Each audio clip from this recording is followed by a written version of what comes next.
as human being, we always focus on the things we don't have. It is normal. We always focus on the lack or the things you don't have. That is why a poor person will always focus on lack of money. I don't have money. Somebody that is hungry is focused on food. Somebody that is in hospital is focused on, hey, I just want my health. You can take all of my money. Just give me my health. Whereas somebody that has health can tell you that, take my health, give me money. Is that crazy? Why? Human beings focus on lack. Whatever thing that we lack, we focus on it. Hello guys, thank you for tuning in to POK Experience. This is our first edition of a Q&A podcast episode. Do you see that?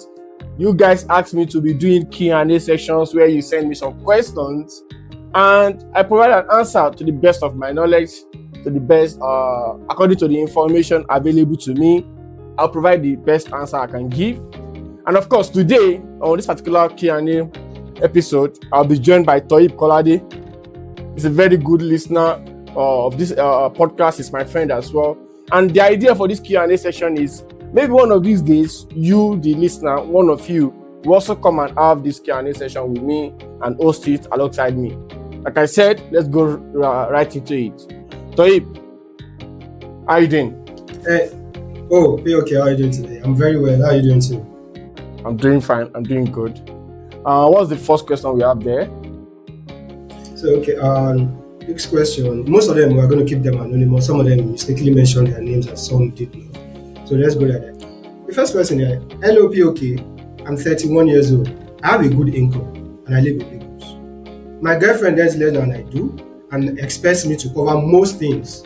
Sometimes I wonder if that's unfair or if it's just how love works when incomes are different. Please know that we are not engaged yet. So this guy is 31 years old, he's in a relationship, he earns more than his girlfriend does. The girlfriend wants him to take a lot of responsibilities of finance, provide and all of that. And they are not engaged yet. So I think he's kind of confused about, is this how it works? Is this how love is? Is it because we are earning differently or should I be doing this? I think he's kind of conflicted about that. Okay. This is kind of dicey, because we don't have enough context to give this guy a very suitable answer. Why we don't have enough context is because we don't know what the girl has been doing before. There's some kind of relationship where a guy might lose his job and the girl has been covering up, and our dude now has a new job, and dude is not trying to cover up, and dude is trying to say, hey, the girl has to still continue. You get? We have situations like that, so we don't have enough context to provide an answer.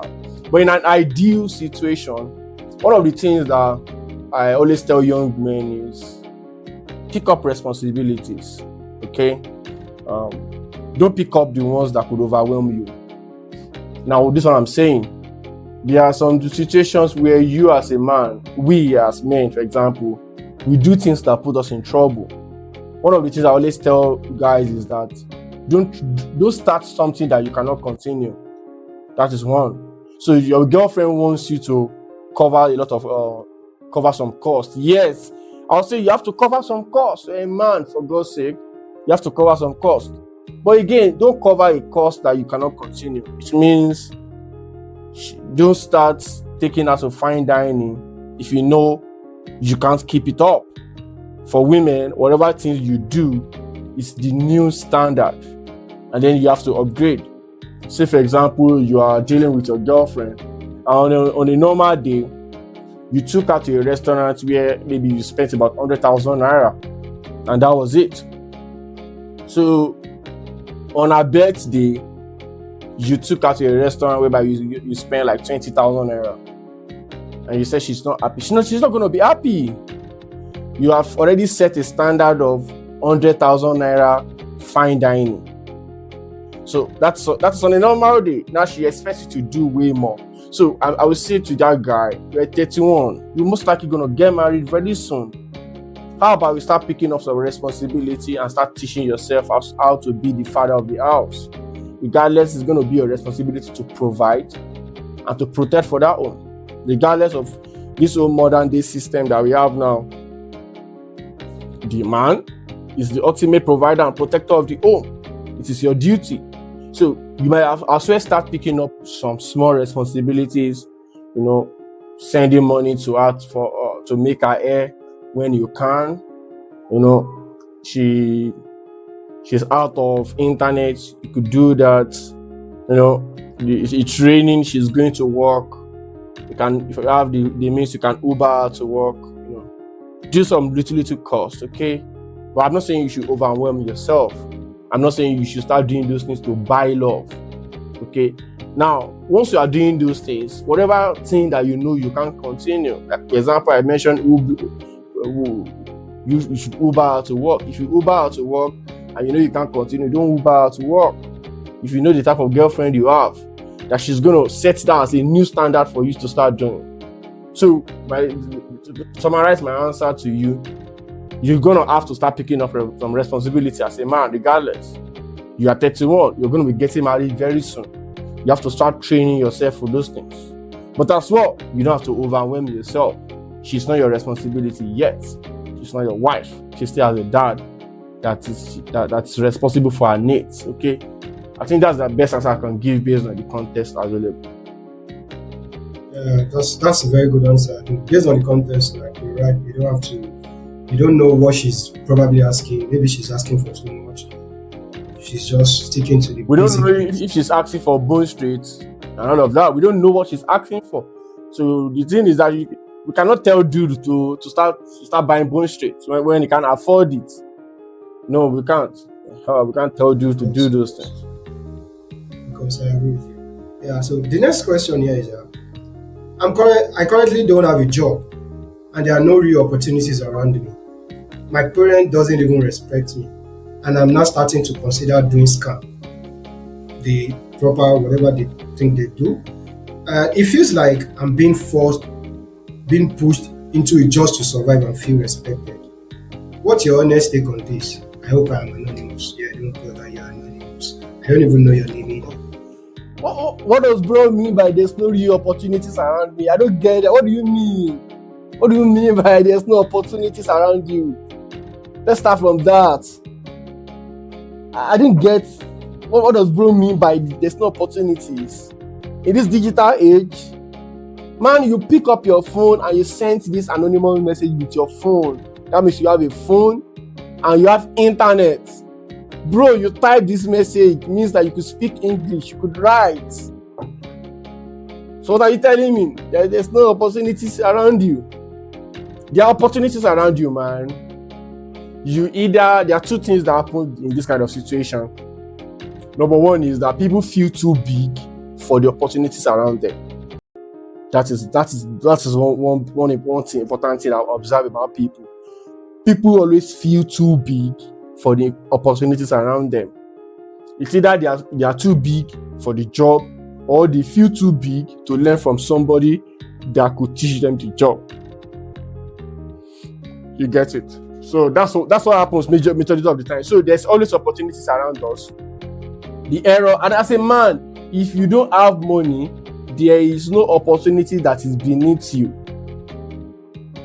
I am not saying you have to do every kind of job. No, I'm saying there are strategic opportunity. Take for example, there was a day I was saying the story of a guy that was advised to go and start doing secondary school teacher, and he said he rejected it, and I supported the guy for rejecting it. Why did I support the guy for rejecting it? Now, he can easily get stuck in being a teacher. He can easily get stuck because he goes to work 8 o'clock and he leaves like around 5. He sleeps. There's not going to be time for him to upskill. So I supported it. But again, it can still be a virtual mathematics teacher, teaching guys that are in Canada, UK, teaching on TikTok, teaching mathematics on YouTube, growing his YouTube channel. Now, it's still the same teaching. But look at the way I'm putting it. If this guy is teaching on the internet virtually and he's making around $400, he'll be able to raise enough fund to either pay for his postgraduate studies, to either travel out of the country, to either pay for exams that certifications that are needed. Maybe he wants to write ICANN and cross and all of those things. You'll be able to also pay for courses. You get it? So, what are we saying? So, I believe there are opportunities around you, my brother. They are. You are either feeling too big for the opportunity, number one, or you are feeling too big to learn from the person that wants to teach you. Either of those two, that's what you are doing. So you have to go back, look at the opportunities around you, and take them up. It can be beneath you. Maybe it's an internship of 100,000 naira. Maybe they want to pay you 100,000 naira as an intern. You have to take that for 1 year so that you can stack up the skill and scale up from there. But you don't have a job. The number one thing that you need is income. You need to make an income so that you don't constitute nuisance on the internet and become an internet beggar. So take up those opportunities. They are there around you. Stop telling me there are no opportunities around you. They are there around you.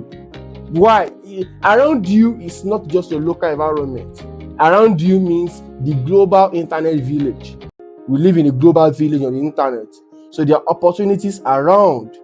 So don't feel too big to pick up anything. You don't have money. You don't have a job. Pick up any job that you have. Do it wholeheartedly and scale up from there. You know what I'm saying? So I think that's the answer I would give to bro. And your parents not respecting you, yeah, they will disrespect you. That is it. According to Yoruba, somebody that is pressing money, that's who they know. So they will disrespect you because you don't have a job. And our parents, they have expectations from us, especially from West Africa. They have expectations from their kids. That is how they were built culturally. So you are not grown and you are not fulfilling those expectations. They will not respect you. You are most likely a disgrace and a shame to them. But don't fret, my brother. All of these things can be reversed within 1 month. If you start earning and start fulfilling those expectations, you will think your parents love you more than sugar. I'm telling you that it's not like something that is fixed. They don't just hate you or disrespect you. It's not something that you cannot change. They don't hate you for anything. The only reason why they hate you or don't respect you is because you are not fulfilling the expectations they have of you. The moment you start making money and start fulfilling those things, they will love you more than sugar. So, bro, just go out there, take up the opportunity. Either they are beneath you or they are below you, doesn't matter. Take it up, earn some income. Then you scale up from there because you will not be able to pay for people that will teach you high earning skills. Anything that will make you good money in this life, somebody has to teach you. And some people will ask you to pay for it. Okay? But you need income. You need to earn income before you could do that. So, I wish you good luck, my bro. So the person that asked that questions, I hope your questions are answered. As far as I'm concerned, good luck to you too. Okay, the third question here is, I know you use X a lot. This is one of your followers on X. So I want to ask you. Followers on Twitter, right? Yes. Why do you dig up old tweets? Why do you people actually boxed you with a lot of people? Why do you people dig up old tweets and past mistakes to judge someone? Are we saying growth and maturity don't count anymore and people can't genuinely change? Okay. Well, I don't dig up old people's old tweets actually to try and score some cheap points, but people will do that. Okay, if you are a believer in the Christian faith, you know, if you die today, they will say in heaven everything you've done will be questioned for it. Now it's okay. We have the good side and the bad side. The good thing about digging up old tweets is that the fact that people are becoming conscious of what they put out there these days. They are becoming conscious. He actually sent a wave to everybody on the internet that, hey, the internet truly does not forget. So when you want to start doing your fooling, you most likely have to have a rethink and say, oh, what if in 20 years time and they bring out this thing? Will I be proud of this opinion if they bring it up 20 years time? So another good part is that when you've become somebody great in life and they are digging out those tweets, it also helps you send a message that, look, whatever bullshit you think you've done in the past, whatever kind of habit you have, whatever kind of bad person you are, you can actually grow up, stop them, and become somebody great as I am right now. So those old tweets that are digging up, they are still part of you. They are part of your experience. We have pastors these days that share lessons on how they used to be cultists, how they used to be drug dealers, how they used to be thieves and armed robbers. Yeah, those are their own old tweets, but they are testimony to how Jesus Christ saved them these days. So I believe their good side and their bad side. So it just help everybody being conscious of what they put out there, and that's just what X is. That's what life is generally. It's just because X is showing it to us in real time. Life generally, if you want to see who you are, there's a politician that always say this adage that if you want to know who used to have an affair with your mom when she was a teenager, join politics. You know, when you join politics, people will start digging out all of this. So that's the answer I think I can give to that question. Yeah, I agree with you very well, because it's not just X thing. I think even about politics, people go and dig into your past lives and they use it against you. At least we even have somebody that does not have pictures of them growing up and is in a big post in this country. So yeah, I agree with you. The next question is, hi, I'm in a relationship with this cool and nice guy. So this is from a lady. He provides, but he's not really romantic. Social media has me constantly comparing my boyfriend and my relationship to what I see online. I feel like I'm missing out. This man is planning to marry me. Dude is planning to marry you, number one. And dude is cool, right? And dude provides. Okay. That means we've been able to establish that dude is a very responsible man. But dude is not romantic. Okay. But the point is, we need to define what romance means to you as a lady. Romance is not, like we all know, it's not generic to everybody. Some people get undone by rose flower, while other people get undone by maybe Dangote cement. I'm just trying to crack a joke there. So romance is not something that is generic. So, but I believe the ultimate romance is protection and provision from a man. That is the ultimate romance. So let's say we have characteristic of a relationship, or the things that makes a relationship work. We can say we have romance, we can say we have protection, provision, and romance. We have protection, provision, and maybe good sex life. We have protection, provision, and let's say communication. We have protection, provision, and I can continue to list it, okay? But you see, there's no combination of characteristics of a good relationship that could work if you exclude provision and protection from a man. If you exclude it, the relationship is going to fall. You are only focusing on romance this time around because provision and protection is sorted. That is why you have the time to look at romance, which is absence. As human beings, we always focus on the things we don't have. It is normal. We always focus on the lack or the things you don't have. That is why a poor person will always focus on lack of money. I don't have money. Somebody that is hungry is focused on food. Somebody that is in the hospital is focused on, hey, I just want my health. You can take all of my money, just give me my health. Whereas somebody that has health can tell you that, take my health, give me money. Is that crazy? Why? Human beings focus on lack. Whatever thing that we lack, we focus on it. So, ma'am, you are focused so much on romance because provision and protection is sorted. And as you are going about in life, your eyes is locking on dudes that will provide romance. No, the reason why you are drawn to dudes that are providing romance is because protection and provision is sorted. Those romantic dudes might not provide, but you will not ask them this time around. You will not focus on it. Why?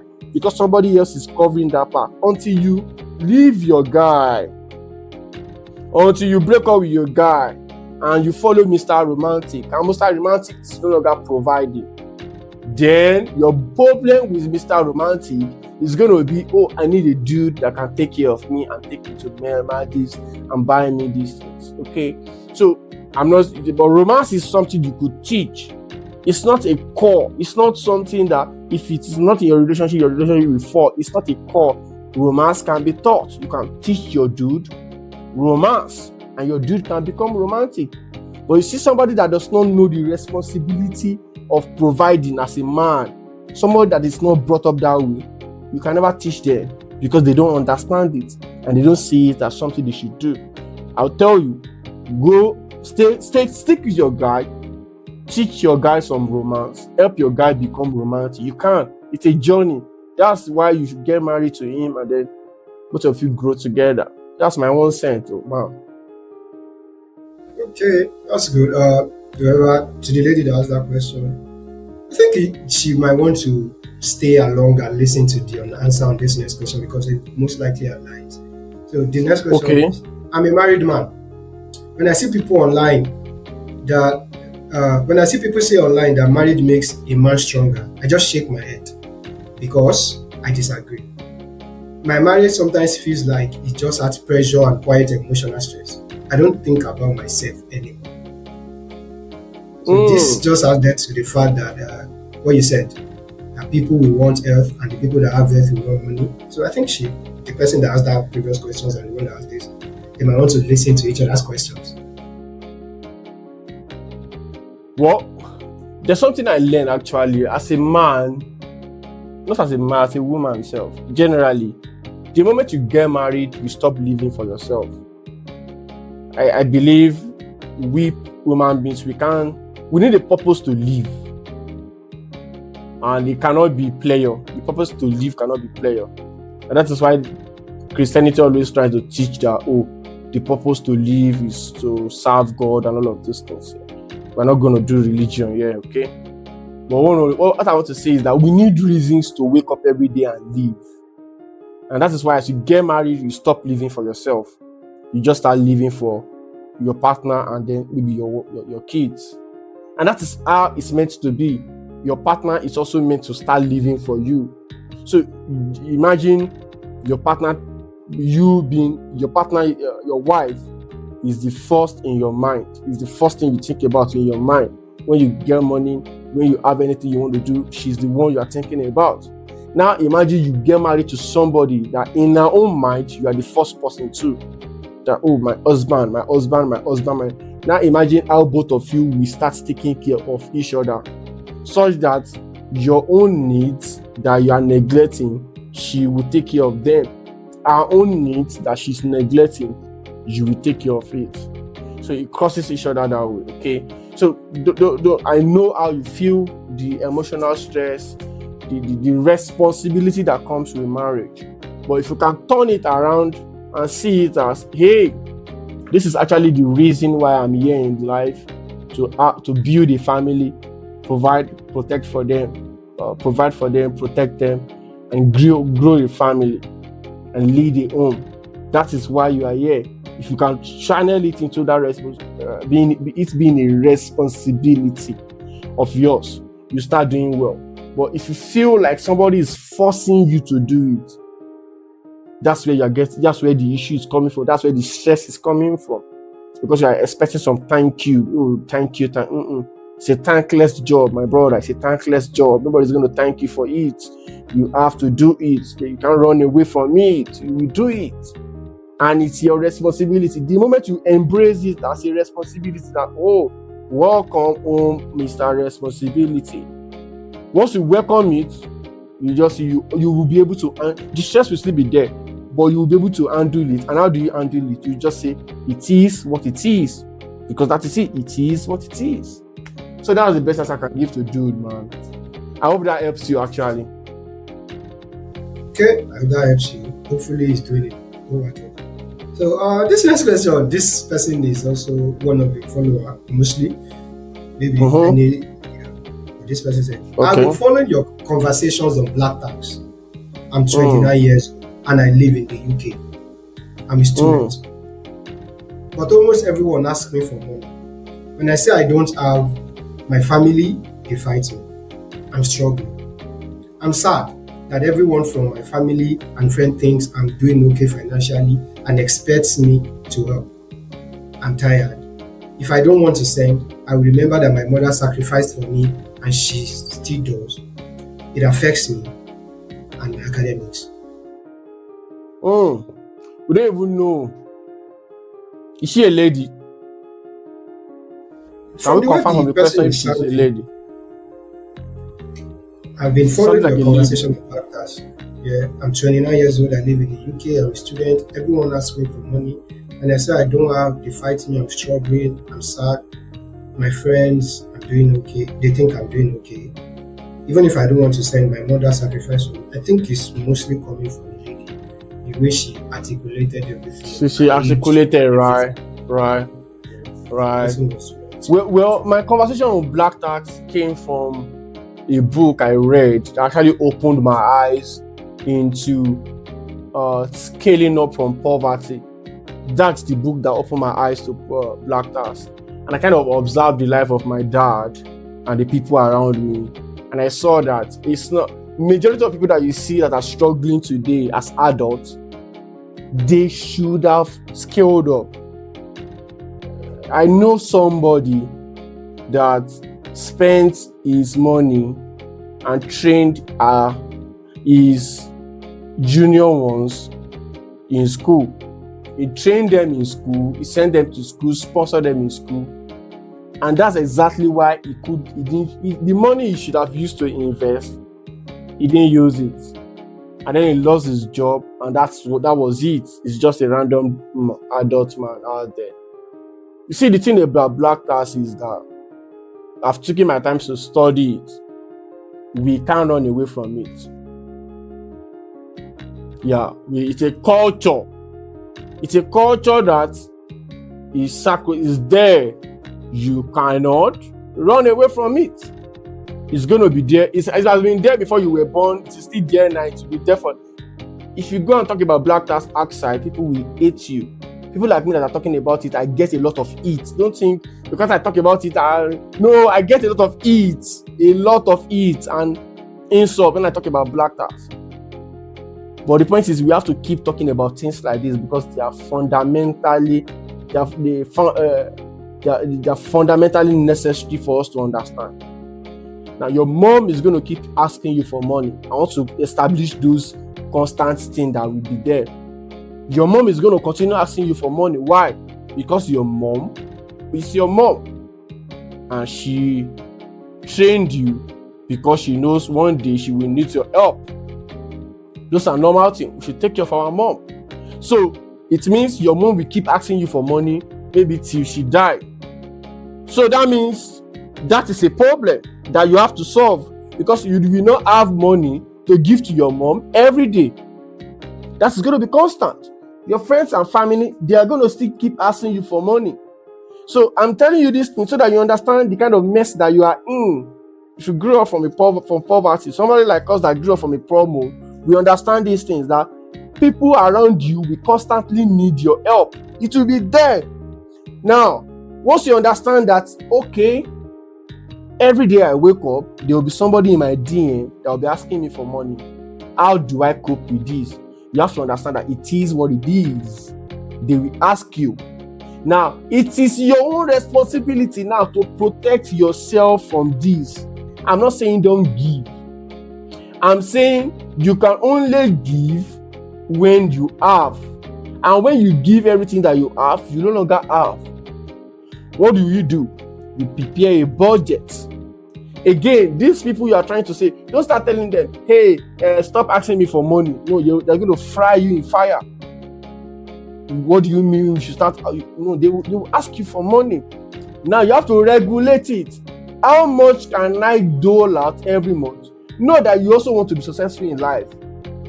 So you have to prepare. You want to be successful in life. So it means all of the money you want to make, you have to plan it.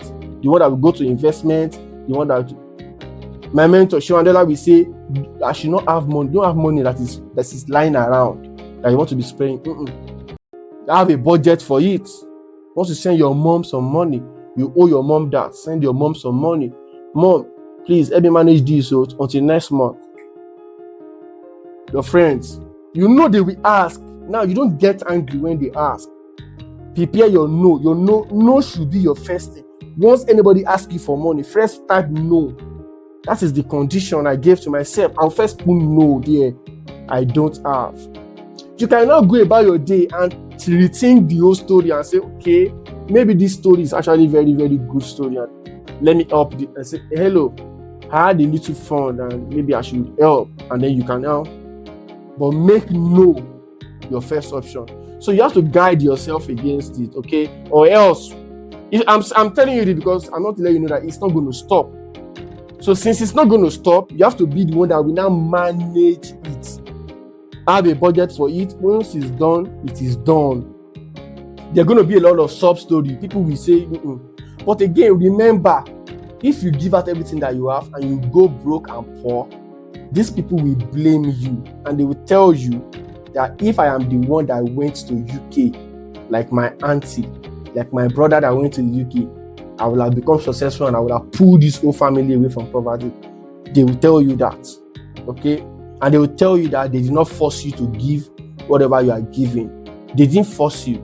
You are giving it. They ask. You have the right to say no. So it is your own responsibility to manage it. Give out what you can give out. Save and scale up. Remember, the most important thing is for you to scale up.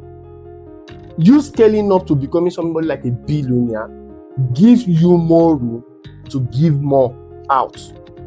If you don't scale up and you are just there, you can't give more. So you need to prioritize you scaling up over giving out money right now.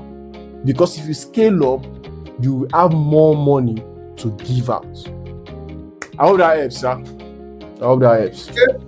I hope that helps the person. You're still 29 years old. You're still a student. You should focus on your academics and skill. So that's it. Okay, this next person is saying, I'm in a relationship with this man. There's a lot of relationship questions this time. I guess it's that time. I'm in a relationship with this man. He proposed to me a few months ago. Wow, congratulations. And we are planning our marriage. Second, congratulations. But he's saying I don't have to work, that he makes enough money for us. I'm here to agree. My father wants me to marry him, but I'm thinking of calling off the engagement. I'm confused. A lady.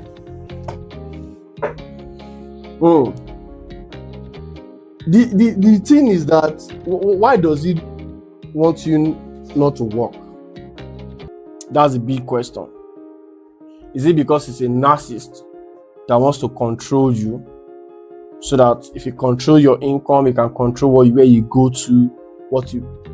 That's one angle to look at it from. Who is this man? Why does he want you not to work? Me, I believe that everybody that can work should work. Okay, if you want to work, you can work. But there's a good side of it. Why do you think motherhood is not enough work? It's enough work. That's another point of view. You are going to be the one to make a decision for yourself, okay? I don't believe it should stop you from working. That's what I'm trying to say. You should be able to work if you want to work. But again, your family comes first. Is it because he's going to be traveling? Are you people expecting a kid soon after the marriage? And he's going to be traveling around and he doesn't want you to hire a nanny because all of the money that will be made will be used to pay for that nanny. It makes sense that somebody stay home. Either one of you should stay home and take care of the baby. So again, you have to look at it on what is most important is why. Why does he want you not to work? So the why matters than anything else. The why. If he is not a narcissist, if he is not somebody that is trying to say, okay, I want to control how much this woman makes, I want to control the income. If that's not the reason, he might just love you. I want you to stay home, take care of the home, support him from home, and all of that. We have a lot of successful marriages out there with stay-at-home moms. A lot of them, they're successful. And we have many successful marriages where the mom also works. The dynamics of your home is highly dependent on what type of home both of you want to build. Both of you might be looking at homeschooling your kids. If you want to homeschool your kids, somebody has to stay home to homeschool the kids. That's enough work already. So again, you have to look at the broader perspective. And again, the reason why the question that is baffling me is why. You need to ask him why, and you need to judge that why sensibly, and you make your honest decision for yourself. Okay, that's a good answer. So, in a nutshell, to that person, start with one. So yeah, the next question. Yeah. I'm a UI UX designer. I started tech last year, but I'm not earning enough. I don't have enough jobs. It is hard for me to get freelancing gigs. Should I learn a new skill or continue with my UI UX? How many years has he been doing UI UX? He said he started last year. 2025. We don't know if it's December last year or November or January last year. Even if Okay. it's January last year. Okay. The thing is this. We don't have enough context. Does he not have a job at all? Or he's getting some jobs and he doesn't feel he's scaling up fast. I'm very reluctant to advise people to change career. That's why I'm asking this kind of question. What other things can you do with UI UX? Can you instead of UI UX, can you also learn product design? I mean, UI UX might be for tech alone. You can also learn product design. People that design. This is my coffee cup, okay? Somebody designed this coffee cup. This is a product designer that designed this coffee cup, okay? For efficiency. There's a reason why the mouth is here. There's a reason why it does this. There's a reason why this biro is in this shape. You know, your product design. Can you learn product design? Can you learn other forms of design alongside? I don't know much about the design industry on its own. If you have been marketing now, I will have been able to give you a lot of advice because again, marketing is very broad and there are things or there are different type of marketing that you could do. You might not be doing well in digital marketing and you'll be doing well in traditional marketing. You might not be doing well in arts and you'll do well in social media. Okay, so we have a lot of areas. So you're a UI designer. What other skills can you stack up to increase you being employable? Where can you intern? What other companies can you intern? Okay, I would say give it another shot this year. If it doesn't work out, maybe you change your career, but give it another shot. But don't just give it another shot by saying, "Oh, I'm a UI UX designer." Stack up some more skills. You might have to diversify from UI UX to another form of design or another type of design that would actually help you scale up. I hope that helps you. Okay, that's a good one. Every skill has money. Just get to the top. So, the next question. Hi, POK. Thank you for doing this. I listen to every episode. That this is one of your followers who person that listens to it. But I have a question on the poverty podcast. After I listened to it, I started analyzing my life and I want to fix it. Since then, my father has picked up a fight with me because I disagreed with him. Do you think it's worth it to lose my family? I'm confused.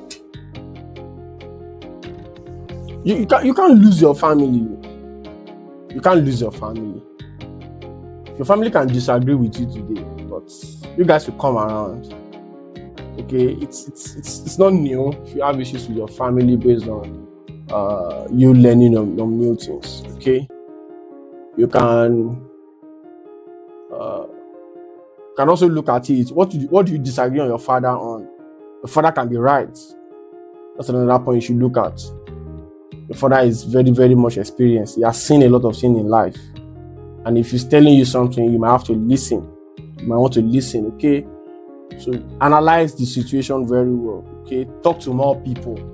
Ask more people about this. Give them more context, okay? So that they can help you make better decisions as well.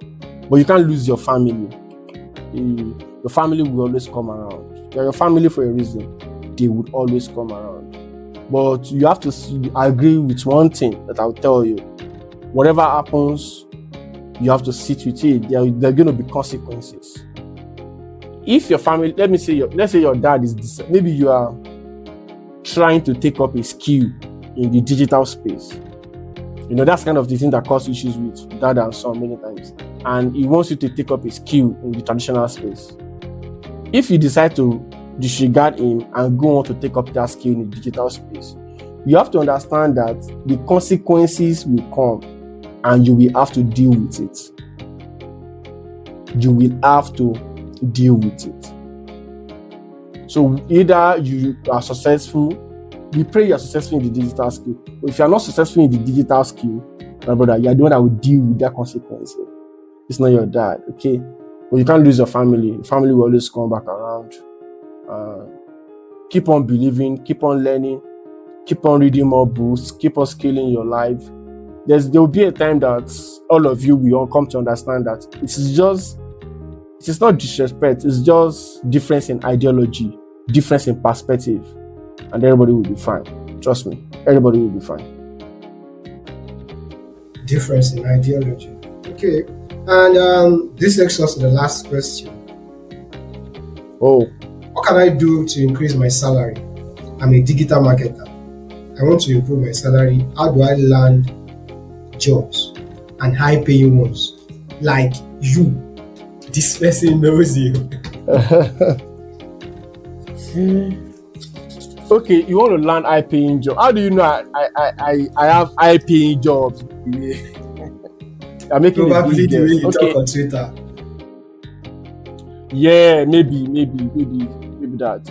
Okay, you want to, for me, what I think you should do is know more. You're a digital marketer, yes, but what are the things that you know how to do? For example, the jobs that pay me high enough, they are jobs that I think I run ads for them. Yeah, I run ads. So I can run ads. I can do email marketing. I can do SEO. I can do content marketing. I can do social media. So it depends on the skill sets that you have as a digital marketer. What are your skill sets? Where does it end?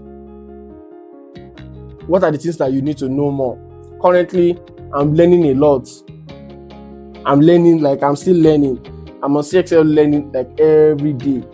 I have marketing books. Look at my table. This is Alex Omozi book. You see, it means I'm currently reading it. That is why you need to keep learning. You need to learn a lot. Marketing is very, very broad. So, but one thing that I will tell you is this, and I hope you understand. People pay you for the value you can drive for them in return. When people hire me, for example, for an e-commerce lead, and I'll ask them, how much are you making currently? And they say they are making like 10 million naira per month. And I'll tell them that I can take you to 100 million naira per month. So I will now say, okay, can you pay me 1 million per month? Can you pay me 2 million per month? Can you pay me 3 million per month? So now, the person is not judging me based on what they are making currently. Based on that, they are 10 million. They will not start judging me based on the 100 million I can make for them. It will not be, if I actually take a bet on this guy and pay him his 2 million that he's asking for, and he actually take us to that 100 million, that would be great though. You see that? But for example, because I'm confident that I will take them to 100 million. It's not the first time I've done it. I'm doing it. But if you don't know, if you're not confident, for example, and you say, how much do you make? And they say, they make 5 million per month. They say, oh, what's your salary? And they say they want to pay you 350,000 naira per month. You say, okay. You are going to take 350 because you are not sure that you will scale them up from 5 million to like 50 million. You are not sure. You don't have the skill set. The reason why I will do that is because I have the skill set. So you need to go out there, learn more, get the skill set that will make you be able to bet on yourself. Okay? It will help you to be able to bet on yourself. And the moment you can bet on yourself, know this: people will only pay you based on the perceived value they think you can make for them in return. People will only increase your salary based on the perceived value they think you can. I didn't say this perceived value, what they think in their head that you can make for them in return. So I hope that helps you as a digital marketer. Okay. So that's the last question. Yes, that's all of the questions we have for this section, actually. Thank you, TK, for coming to the show. Thank you for taking these questions, and thank you to our listeners that asked this question. Once we publish this episode, we'll put the link to the Q&A, to the anonymous Q&A link in the description. You can click in the description and drop your question. We'll probably do another Q&A episode in February. It will always be a Q&A episode every month. So thank you very much. TK, what will you leave us with? Looking at all of these questions here, I think most of these questions that people are asking are very personal. Is it how to improve their money, how to improve their relationship, how to improve their marriage? I think they are always trying to improve. So I think it's a good thing that we see a lot of people, we see men and women out there that are still craving for value, that still trying to put their lives together, regardless of where you are in life, either you're at the starting point or you're at the middle or you're the top, whatever you think you are. There's always a fee to learn more. The world is a global village now. If you're looking for your skill, don't compete locally. Don't compete. If you do digital marketing in your street, you might most likely be the best digital marketer in your street. If you do it in your state, you might be the second, third best in your state. But if you're doing it globally, you might not be in the top 200 list. So that's where you're competing. That's where you are. When they post a new job ad on LinkedIn, people are seeing it from every part of the globe and you apply. So what makes you stand out? If you are trying to improve your relationship, you speak to people that have done it. I believe in a mentor and mentee relationship. I believe that we all need a mechanic. I believe we all need somebody that has done it before. So it saves you time from making those terrible mistakes earlier in your life. So look for people that have done those things. They can help you, but people that are genuine, not the ones that will mislead. People that are genuine, they have handled it, they have the experience, they can help you. And that's what I leave everybody with. Thank you. Thank you for your questions. Thank you very much, TK. Appreciate it.